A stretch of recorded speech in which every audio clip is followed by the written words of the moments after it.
আসসালামু আলাইকুম everyone, welcome back to my channel. আশা করি সবাই অনেক অনেক ভালো আছেন। আমরাও আলহামদুলিল্লাহ ভালো আছি।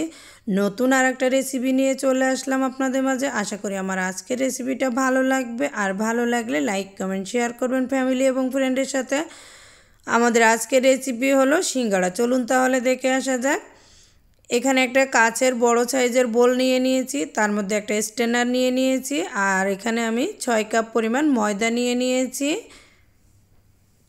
ময়দা নিয়ে আমি খুব ভালো করে স্ট্রেনারের সাহায্যে চেলে নিচ্ছি, কারণ অনেক সময় দেখা যায় পোকা থাকতে পারে, সেই জন্য এভাবে আমি চেলে নিচ্ছি।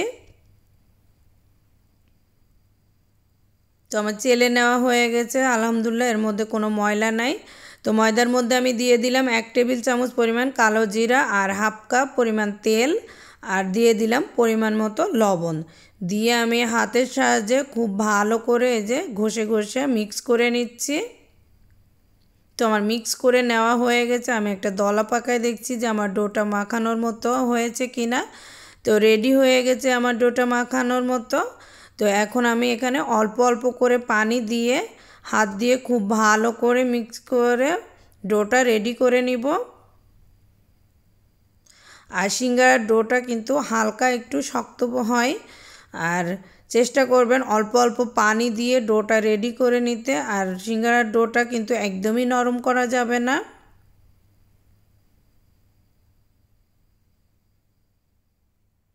আমি যেভাবে বানাচ্ছি এরকম যদি একটু খেয়াল করে বানান, দেখবেন আপনাদের সিঙ্গারাটা অনেক সুন্দর হবে। তো ডোটা আমার মাখানো হয়ে গেছে। এখন আমি এটা ঢাকনা দিয়ে ঢেকে 20 মিনিটের জন্য রেখে দিব।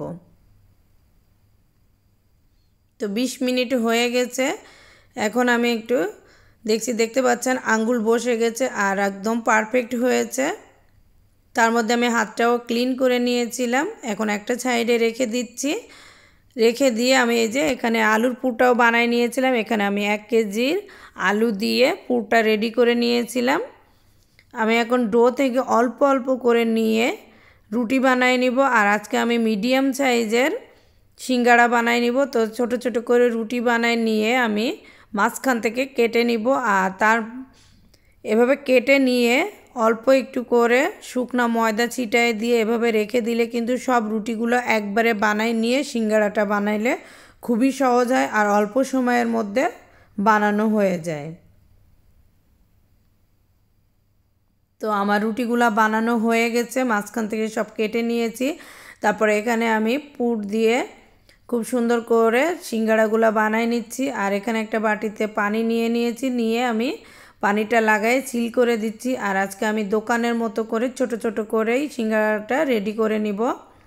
ছোট ছোট বানাইলে খুবই সহজ হয়, একটা জায়গায় দুইটা খাবে। আর বড় বানালে অনেক সময় দেখা যায় বাচ্চারা খেতে চায় না, তাই আমি ছোট ছোট করেই বানাই নিচ্ছি। তো সব সিঙ্গাড়াগুলো আমার বানাই নেওয়া হয়ে গেছে। আর আজকে আমার এখানে সিঙ্গাড়া হয়েছিল মিডিয়াম সাইজে প্রায় 60 পিসের মতো। তো আমি কিছু সিঙ্গাড়া কাঁচা এই যে একটা প্লেটের মধ্যে উঠায় নিয়ে এখন ফ্রাই করব। ফ্রাই করে আমি আমার বাচ্চাদেরকে দিব, আর পাশে আমার এক বান্ধবী আছে তাকে একটু দিব।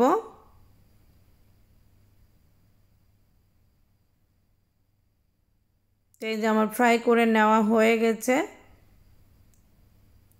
বাচ্চাদেরকে দিব আর আমার বান্ধবীকে দিয়ে আসবো। তারপরে বাকি কাজগুলো আমি সেরে নেব।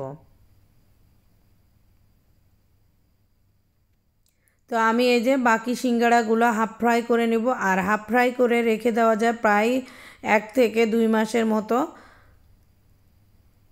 এরকম করে যদি হাফ ফ্রাই করে রাখা হয় তাহলে কিন্তু একটার সাথে একটা লাগে না।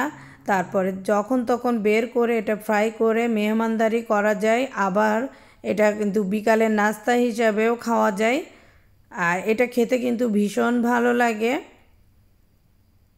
তো আমি অল্প অল্প করে সবগুলা এরকম হাফ ফ্রাই করে নিব।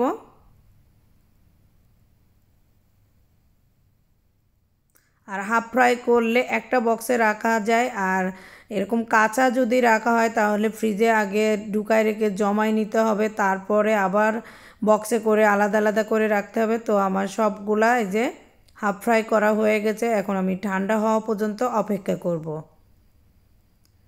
তো ঠান্ডা হয়ে গেছে, আমি বক্সের মধ্যে সবগুলা উঠায় নিচ্ছি।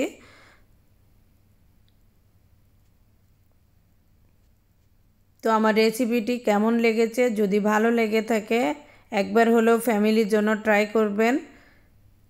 আজ এখানে বিদায় নিচ্ছি, দেখা হবে অন্য কোনো ভিডিওতে। আল্লাহ সবাইকে নেক হায়াত দান করুক। আল্লাহ হাফেজ, আসসালামু আলাইকুম।